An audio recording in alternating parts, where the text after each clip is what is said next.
Information shared on the following program is for general information purposes only. It does not constitute legal, tax, investment, or other advice, nor is it intended to recommend any particular investments, products, or financial instruments. Always seek advice from your financial advisor, attorney, or accountant with regard to investment, legal, or tax questions. Welcome to the only show in the country dedicated to helping savers worry less about money, the Worry-Free Retirement, with your host, retirement specialist and six-time author and fiduciary, Tony Walker.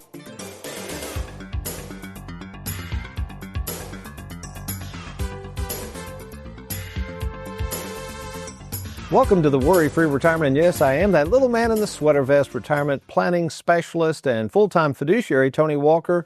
And with us in the studios is Mr. Trey Juergens. And Trey, we are closing out this series on decision fatigue with part 6. And I've really enjoyed this. I appreciate you coming up with this. For those who haven't seen the former episodes, of course, they're on YouTube, folks. You can go to youtube.com, Tony Walker Financial, and watch them all. But remind the audience how you came up with this and why. Yeah, this was an actual appointment that led to me scurrying down the hall and saying, Tony, I've got an idea for this show. It was a couple, he was retiring, and they were both kind of tackling all the decisions that went into his retirement. She was already retired, I think a teacher on a pension. Hers was pretty easy to figure out. He had 2 pensions, a 401k. They were on his health insurance. He was 62. They weren't yet to Medicare. It was all these different things, and they just kind of looked at me and they're like, we're just sick of making decisions. So when we laid out a game plan, it allowed them to kind of check those things off the list. And they went down the list, and by the time we were done meeting, everything was taken care of. You know, and I think about it, here we record this show in, late November 2025. And I'm always talking about my granddad. You probably get tired of hearing about my grandpa, but it's so cool to think back about what he went through when he retired from Bell South in 1978. You go through all this, even rattling all that stuff off. He had nothing to decide. I remember he came home and told Hazel he was retiring in 2 weeks. I didn't even know what they were talking about. I'd never been around anybody that retired. He shows back up. He's got a license plate that says I was retired, a hat with a rude gesture on there that one of his buddies gave him, a gold clock. And he never went back to work. And I don't remember him stressed. I don't remember him having to make any decisions. I think the only decision he made, he had to decide if Hazel was going to get 50% or 100% at his death. That was it. So let's speak to that a little bit. And this number of baby boomers that are retiring and what you see on a regular basis, especially when I either run people down the hall who are looking to work with us, and in your opinion, because you meet with so many of these people, why are they deciding to work with Tony Walker Financial? What is it about our firm, you think, that attracts them to us? Yeah, well, you mentioned that Granddad didn't have to make a whole lot of decisions. Now, all the decisions are put on the retiree. The employer steps out of it. They've allowed you and Wall Street to be in charge of your retirement savings. So when you have this 401k and you're all of a sudden expected to retire, decide on Social Security, maybe you have a pension to go along with that, you're really going it alone, and without being able to entrust a financial advisor or retirement planner specifically, you don't really know what to do. You've worked in something else, not in retirement planning, so how are you to know what to do? And as you even mentioned that, I'm just thinking out loud, even that 401k plan, think how many decisions we have, again, that Granddad never had, about what's going to happen to the 401k. You know, in our previous episode, we talked about IRMA and effective Medicare premiums, and then the tax tumor and what's going to be left to the kids and how much can I spend without going into higher tax brackets. Again, folks, decisions my granddad never had to consider. So as we talk about this whole decision-making process, of course, now, I got my pop psychology degree from Western Kentucky University. I do like to think through, why do some people can make decisions very quickly. I'm one of those, I can make a decision pretty quickly. Now, sometimes they're not always right, but I've never had problems making decisions. Some people have trouble making decisions, and you found this article. This is really interesting, and I agree with this. But I think tell me if you think I'm correct on this. I think the reason people sometimes cannot make a decision is they're looking for more than 75%. What say you on this? No, that's exactly right. I think people a lot of savers are intelligent people. They're researchers. We know that. And when they're researching something, sometimes that paralysis by analysis leads them not to do anything. They want to get to that 100% of knowledge in that subject before they do anything. A lot of the times, as this article states, you only need about 75% to really make an informed decision. I agree with that. Oh, speaking of the YouTube channel, and folks, by the way, over the years, I've been doing this 41 years, all the books I've written, all the YouTube videos we have up, one thing I've always tried to do is the purpose of those is really for our clients and prospective clients to learn more about us. I get kind of tickled. We don't have that many YouTube views. We've never tried to go nationally with it. Those YouTube channel for us at Tony Walker Financial is to educate our clients and prospective clients about what we do. But man, Trey, back to these decision fatigue. Have you gone online to see all of the YouTube videos now of people that, and some of these people have a huge following, and I'm watching them, I'm like, who are these people? And people coming to me now are watching all these YouTube videos. I'll give you an example. Social Security. When do I take Social Security? I watched one video, a fellow says 70, another lady said 62. Folks, all I would say is, watch all the YouTube videos you want, but eventually, what does it all come down to, Trey? Your situation. That's right. And I think the biggest thing, and I've learned early in my career as a financial advisor, the easiest answer is it depends. And the problem with YouTube videos is a lot of the stuff you see, there's no it depends. It's very definitive, very black and white advice that a lot of the time is not really good advice. Very good. And one of the things we thought about too, we've got a little bit of extra time here. I didn't know if we'd have time, and I do want to cover this, our staff input. Now, we went through all of the things we thought about that we hear from our clients from an advisory standpoint. But folks, we got a wonderful staff at Tony Walker Financial. We have total, besides me, 20 full-time employees. Of course, myself, Trey, Wes, and Heather are salaried fiduciaries, do a great job. But speak to our staff a little bit and how much interaction our staff from a service standpoint has with our clients, and why we're going to them right now for some input. Yeah, well, the big thing is our staff and our business is not staffed the way that the regular financial world is. Financial world typically has a lot of advisors, a lot of people out there selling and talking to different clients. Our staff is 4 salaried fiduciaries, and the rest is service staff. And that service staff is on the phone daily with our clients, making decisions, helping them revert back to this game plan we put in place sometimes 20 years ago, and kind of helping them steer decisions obviously with the direction of the advisors. But our staff is so ingrained in what our clients are doing. Yeah, I often said anybody can sell you stuff. It's another thing to service it. In fact, somebody came in the other day, they were all put out, they'd bought an annuity from somebody recently. I think they were a tax preparer or something. I don't know what it was, but they went in to get their beneficiaries changed, and the person handed them a form and said, here you go. And they're like, I don't know how to fill this out. And they said, we don't do that. So what we're going to do, folks, we're going to take a quick break. I want to come back because you talked to our staff and you posed this question. What are some things that you're hearing from clients, specific clients in the service realm, that are giving them decision fatigue? So folks, good stuff coming up. If you're retired or nearing retirement and you're a saver, you're going to want to hear what we have to say next. We'll be right back.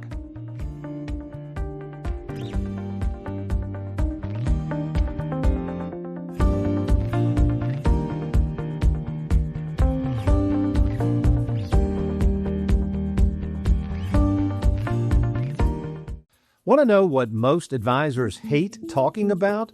The fees they're going to charge you to manage your money. Not so with Tony Walker Financial. In fact, we are so confident in our services that we now have a posted video on our website called How We Get Paid. So before blindly handing over your money to just any advisor who won't tell you how they get paid, check out our video at TonyWalkerFinancial.com or give us a call anytime at 877-499-9255.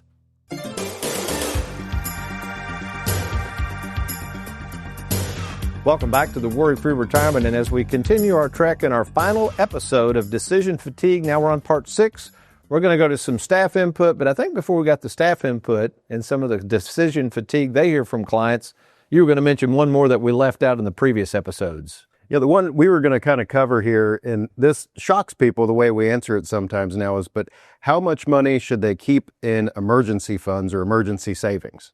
Of course, I'd say 20, 30 years ago, 5 or 10,000 was plenty, but what do we usually tell people now? Yeah, well, I think COVID changed the world in a lot of ways, and unfortunately, we noticed quickly that a lot of people just didn't have emergency savings. And as financial advisors, obviously, we are not going to let a bunch of money sit around in cash. But as you say, having that lickety-split money sometimes is worth a lot more than getting some measly returns on the money. So if you have some cash set aside and it's something you're comfortable with, and if it kind of creeps above what you're comfortable with, maybe you look for something. But gone are the days of just having 5 or 10,000 emergency savings. And that's one thing too. If you're meeting with a retirement planning specialist such as us, what we're trying to do in the game plan is figure out and anticipate when you'll need money and lickety split. And sometimes that's where that after-tax money sitting in the bank is invaluable versus somebody who needs 40 or 50,000 out of the blue and we got to drag it out of a tax-infested IRA. That's disastrous. Okay, we got a bunch of these. Let's take Shannon. Shannon Ross is in charge of all of our trading. Man, she does a wonderful job. You know, she started with us in 2017. Really helped me kind of go, we had Vanguard at the time, but implement the Schwab platform. Just does a wonderful job. I think she did 36,000 trades last year. Folks, we do all this in-house. Nobody's doing this that I'm aware of. But her question that she gets a lot of times from clients is, how do I handle taxes on retirement withdrawals? Because she sets up the withdrawals. Yeah, this is a huge one, and it's a funny aha moment. We take it for granted that, yeah, you're going to withhold this. It's going to go straight to your checking account. You lose your employer paychecks, and we just pick up where that left off by sending you distributions from Schwab. They hit your checking account, and we withhold the taxes. It seems pretty simple, but when we explain those steps, our clients are like, what? That just seemed to make too much sense. And then we got TJ and Leanne who are tax certified. They'll go over that and confirm things, but that's a very typical question. Let's see, dovetail that because I saw one from Monita. Yeah, let's keep going to the distributions because again, folks, let's say you have a Charles Schwab account through Tony Walker Financial that we manage. Obviously, you can see the account on Charles Schwab online, but you're not having to deal with Charles Schwab. You're not calling 1-800 numbers. Everything is handled in-house. So let's stay through that. Let's say on the game plan, somebody is wanting to take $5,000 a month or whatever out of Charles Schwab. We've already set up the tax withholdings. Here's what Juanita, who's in charge of the new business with Schwab, hears all the time. Two-part. Can systematic distributions be set up weekly, monthly, or bi-monthly? And then also, are they withholding taxes from one-time distributions? In other words, we have some people taking a monthly distribution out, but they'll also say, hey, what happens if I need $30,000 lickety split out of that Schwab account? So how would you address that one? Yes, yes, and yes. It's so flexible, and people love that about our Schwab platform. When we set up that split IRA, we talk about the liquidity and how easy it is to access that money. Juanita does that for all of our clients. Shannon gets those things set up for our clients. If we show on the game plan we're taking X amount annually, or we show everything gross as distributions, a lot of our clients are paid bi-weekly, and they really want to keep that going. A lot of people budget monthly, and they're okay with getting something towards the beginning of the month. Some people like to offset our Schwab distributions with when they get their Social Security, and we can do all that. And that's a conversation we typically have at that delivery appointment when we really tie everything together is, all right, time to start sending you some money. When would you like it? And the flexibility of being able to decide that is so easy. Yeah, yesterday I had a couple in the office, and back to the Live Well, Die Broke. I think some people don't realize how much I adhere to this philosophy. The Live Well, Die Broke philosophy, folks, is basically we want to get your money back to you before it's too late. Most of the financial world likes to hang on to that money because that's how they stay in business. We know it's your money. You saved it for retirement. We want to get it back. I had a couple in, and I was looking at, it was an annual review, and I looked at their tax return. I said, you know, you got a lot of wiggle room here where we could send you some money and you would stay in the 12% bracket. And they're like, well, what do you suggest? She had a $30,000, it was kind of a one-off IRA from Schwab that we'd been sending distributions. And I said, what if we just close that out? And she said, what do you mean close it out? I said, let's just take the taxes, send it to you. You'll still be in a 12% bracket. And she laughed and she said, you know, we've been looking at making a down payment on another car. Could I use it for that? I said, hey, it's your money. Do what you want. Call Shannon, a buzzer. Call Shannon. She said, sure. We made sure we had the correct link to the checking account. All this stuff was verified. And Shannon closes with, okay, you'll get a net check of blah, blah, blah in 3 to 4 business days. And I hung up the phone. I said, anything else? She goes, that is so easy. So it's actually fun to send people their money back. And that's funny because we hear the opposite from the financial world is my last advisor didn't want me pulling anything out. And that's because they were charging fees on it. Or I think some of the advisors are picking up on the Live Well, Die Broke. Kind of the opposite thing I heard yesterday. A gentleman, I told him, I said, he wanted me to go through a game plan. He wanted a second opinion. I said, sir, you've got more money than you know what to do with. And he said, well, my advisor kind of mentioned that day I need to spend more money. And I said, well, is there a game plan? He goes, no. And I said, have you spent any more? He said, no, I'm afraid to spend anything. So just because an advisor tells you to spend money, and the advisor even put out that you're not spending money, a lot of times I think, Trey, they're afraid to spend money because they don't have the game plan. So folks, you need the game plan, and the game plan needs to be in writing. So we provide that. Oh, by the way, there's a lot of advisors talking about game plans. some of these advisors, people are coming to us. I'm not seeing any game plans, folks. So do not invest your money with anybody who says they're going to give you a game plan if they don't give the game plan first. That's a recipe for disaster. All right, Mandy, gosh, she does a great job. She's in charge of all of our service. When to elect what we call our beloved mailbox money. Okay, so the mailbox money. All right, you set this scenario. Maybe we have on the game plan, Trey, we're going to start your mailbox money in the 10th year. Does that mean they have to adhere to that? Not at all. When can they start it? Usually after the first year. We like to defer those. A lot of the time they have, say, a fixed roll-up rate or an income rider with a defined percentage that it's growing at. So the longer we can defer that, just like a Social Security or pension election, the more they're going to pay you annually or monthly, of course. Now, some people worry about this. What if they defer it 10 years and let's say we're set up, we're going to take it on a joint basis, but the couple killed in a common accident. Is the annuity just gone? Let's say they haven't drawn a penny out. No, typically you can do what's called a survivor benefit or spousal benefit, that they can step into the shoes as the owner and continue the ability to have that lifelong income. And then what if they start that income and then the spouse 1 year later passes away? If there's anything left, where does that go? Yeah, the contract value is there. It doesn't go poof. That's one of the biggest misconceptions still. And it's so funny because these products have been around for, longer than I've ever been an advisor, but everyone still seems to think that an annuity means that if you don't use all the money as distributions, that money goes away. The insurance company keeps it.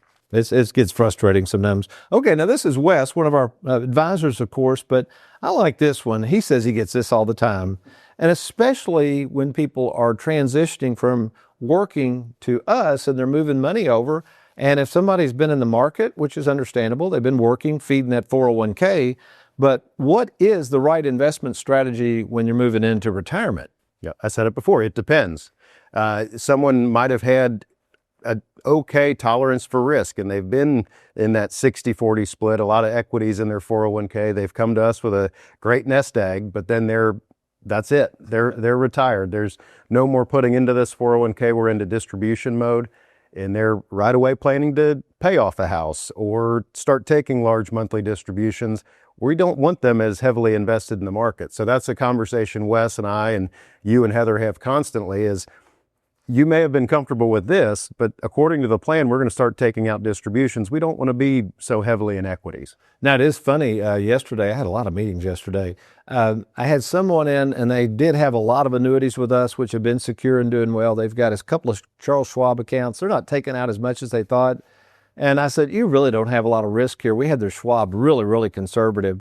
And I said, do you want to take a little more risk? Normally, I don't ask that, but it was just a small percentage. They said, actually, we do. We kind of were afraid to bring that up. So we moved their Schwab into one of our more aggressive portfolios based on their situation. They were fine with it. Didn't cost them a penny to move it over. We'll handle all that. So there are times, quite frankly, depending on situations, we'll let people stay in a little more of a risky position if it warrants. This is a pretty good one here. I like this. This comes from Heather. She's our full-time fiduciary in our Bowling Green office. Heather's been with me almost 20 years. She had a whole laundry list of questions, but the one I thought I picked out here that did jump off the page at me, and again, we realize a lot of people are getting ready to retire. They're savers. This is a whole new ball game for them. She gets this all the time. I do not know how much I can take out of my retirement accounts to live on. Again, Trey, put yourself in their shoes. This has got to be a scary proposition. How would you know how much to take out? So how do we help them determine that? Well, the game plan. We put these game plans together with a lot of thought, and it's way more thought than some online retirement calculator. So when you plug in your 401k and some anticipated rate of return, and they throw you a percentage you can hopefully take out without running out of money, that's not going to make me sleep at night. So when you have a written game plan, all the assets, notes from every appointment we've had with you through this process, and we show year by year from which account we're drawing money from with very conservative returns. And we can show you, here's what you can live on. And it's that light bulb moment that, hey, here I am. I'm ready to retire and do this. It's so comforting in knowing that game plan's laid out. Yeah, and I had a current client in yesterday. They said that they felt like they've been taking too much out. I said, let me do an income plan audit. So in our office, we have somebody in charge of income plan audits, and that's what we do. We go to the original game plan. We have all the distributions and everything on file, so we compare that, And I guarantee you, just glancing at the original game plan, and they thought they were taking out a lot, because we had assumed such a low rate of return, I was peeking at how much we've made them. They're going to be fine. But I wanted to verify, but that's a good point. Well, Trey, I've really enjoyed having you on, and I've enjoyed these 6 parts. Good job on those. I've got a few closing comments here, so thanks again. Yeah, thank you. So, folks, stay tuned because we have part 6. Actually, it's part 5. We have one more coming after this show of retired Pastor Bob Russell as he dives into some of the decision fatigue issues facing Christians and those out there just looking for more comfort and encouragement in the many decisions you'll have to make in life. So stay tuned. Bob Russell will be coming right up.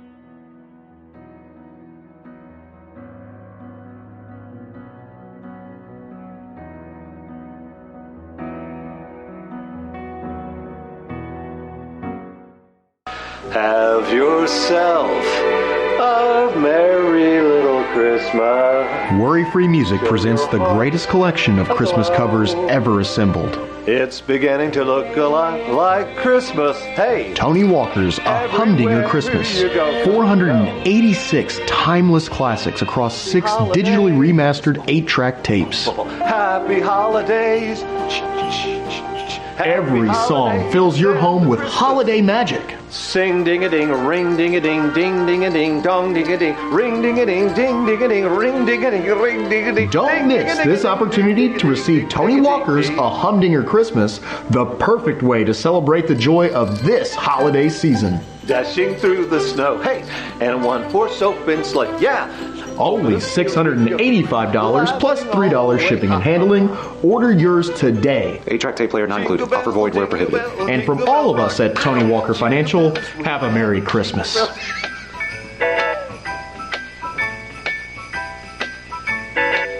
Who can you trust? It's one of the most important decisions you'll have to make. Question is, are you ready? Well, we're here to help at Tony Walker Financial. You know, we care more about you than we do your money, and we have over 3,500 happy clients and an A-plus rating with the Better Business Bureau to prove it. Rolling over a 401k, confused about Social Security, maybe you're afraid of running out of money. Learn how to use and enjoy and protect your hard-earned money. Log on now to TonyWalkerFinancial.com and let's get started. This Tony Walker Financial 5-star review comes to us from Steve. Signed on with Tony Walker Financial after researching other retirement firms. I felt comfortable from day one and trusted his firm more as retirement planning is their expertise. I have had several appointments to check in or make changes and have always felt like a valued customer. I really appreciate that whenever I call, I am always greeted with a live person versus a voicemail or a phone keypad menu I have to go through to get what I need. I feel very confident in my retirement financial future. If you'd like to read more of our 5-star reviews, simply log on to TonyWalkerFinancial.com. Tired of the roller coaster ride of the stock market? Let Tony Walker show you how to smooth out the ride with your money. Log on to TonyWalkerFinancial.com and let's get started. Welcome back to the Worry-Free Retirement, and we're continuing our journey and these tough decisions that come up. And what I'm getting ready to cover today is probably one of the toughest decisions at all for people to think about, and that would be those who are approaching death. And to help us with this most difficult subject in the studio again is Mr. Bob Russell. Good morning again, Bob. Good morning. You're getting somebody who's the closest to death that you know. I mean, I turned 82 a couple of weeks ago, so I ought to be an expert on this subject. Well, when we called to arrange for this, they mentioned something at the end of the year, and I thought, can we move that up just a little bit? Because I remember you saying you're 82. No, just kidding. Okay, so Bob, let's take 2 different groups of people that might be watching this. Those who are firm believers or followers of Jesus Christ, but they may have cancer. They've been given a diagnosis of a couple of months. They know the end is clear and evident. What can you say to those people just to remind them and encourage them in this difficult time? When my father died, I had a friend who looked at me and said, well, now it's time for you to believe what you say you believe. That may sound harsh, but that's the truth. When we get down to this stage of life, we say, do I really believe what I say I've believed all my life? Yeah, I believe it, and I'm going to put my trust in it. And we find comfort in that hope of life eternal. If you're on a cruise ship in the Caribbean and it was overtaken by terrorists, and the terrorists came over the intercom and said, we're going to blow this ship up in 3 days, but in the meantime, go ahead and have fun. You probably wouldn't have much fun. For you to have a good time, you got to be confident that there's a safe harbor in view. And in life, in order for us to enjoy life, we have to be confident that there's a safe harbor. The Bible says we don't sorrow as those who have no hope, but we believe in Jesus. I love that passage in 2 Corinthians 4 that says, therefore we don't lose heart. Though outwardly we waste away, yet inwardly we're being renewed day by day. For our light and momentary troubles are achieving for us an eternal glory that far outweighs them all. So we fix our eyes not on what is seen, but what is unseen. What is seen is temporary, what is unseen is eternal. And the next verse says, now we know that if the earthly tent we live in is destroyed, we've got a building of God, eternal in the heavens, not built by human hands. To be absent from the body is to be present with the Lord. So if you really believe what you say you believe, the closer you get to death, actually, the more joyful you ought to be. If you believe what you say you believe. My grandson came home from his freshman year in college, and all the family went out to eat. In the middle of the conversation, he said, hey, Pop, how come you and Nan aren't grouchy like a lot of old people? And I took that as a great compliment, and it gave me an opportunity to tell him why. I said, Andy, if we really believe that we're getting closer to heaven, we ought to be more joyful. The church ought to be full of older people who are joyful. I said, you know how I hate overseas flight? I've flown from India and China, 16-hour flights. I hate them. When do you think I'm the happiest? 15 minutes after takeoff or 15 minutes before landing? That's good. 15 minutes before landing, I don't feel as good. I don't look as fresh. I may stink, but I'm happier because I'm almost home. And if Christian people really believe what they say they believe, the older we get, the happier we ought to be because we're almost home. And then now that second group, people that might be watching or listening to this show, they might be saying, oh, that sounds good, Bob, but I just have trouble believing, and I just can't believe this thing ends up in death. What words of encouragement can you share with them? Well, the Bible talks about the gift of faith. There's some people who have a gift of faith. They never doubt. They Simon Peter in the Bible, Lord, if that's you, bid me to come walk on the water, I'll do it. And then some people are innately skeptical. Thomas, I'm not going to believe it until I see the nail scars in his hands. It's interesting. It's harder for some people to believe than others. But it's interesting that the Lord was very patient with honest doubters. Now, they're dishonest doubters who say, I doubt it, because they don't want to change their life. They don't want to repent. But they're honest doubters who say, I want to believe, but I'm still skeptical. And the Lord was patient with Thomas, come see. Or John the Baptist, are you the Messiah or not? You know what do? Go tell John, the lame see, lame walk, and the dead arise, and the blind see. So if you're an honest doubter and you want to believe, be like Thomas, who put himself in a position where he was most likely to have evidence. Go to church. Read the Bible. In fact, Romans 10 says, faith comes by hearing, and hearing by the word of God. Don't just sit back and say, I don't know if I believe it or not. Read it, and you'll find out supernaturally the Holy Spirit will convict you. Associate with people who do believe, and let that rub off on you some. And then act on the little bit of faith that you have. Jesus said, if you have faith as a grain of mustard seed, you can move mountains. And sometimes if we act on the little bit of faith we have, it increases. We're like the man in the Bible who asked Jesus to heal his son. He said, do you believe I can? And the man says, I believe, help my unbelief. And I think we have to act on the faith that we have, and we find out that God increases that seed as it's planted. That was excellent. And I think we've got one more, unfortunately, out of time. You're going to stick around, right? I really appreciate you doing this. Folks, this is the Worry-Free Retirement. I'm Tony Walker, and if we can be of any help between now and the next time we meet, be sure to log on to TonyWalkerFinancial.com. We'll do the best we can to serve your needs. But in the meantime, between now and next week, if all else fails, you be worry-free and you make it a good one.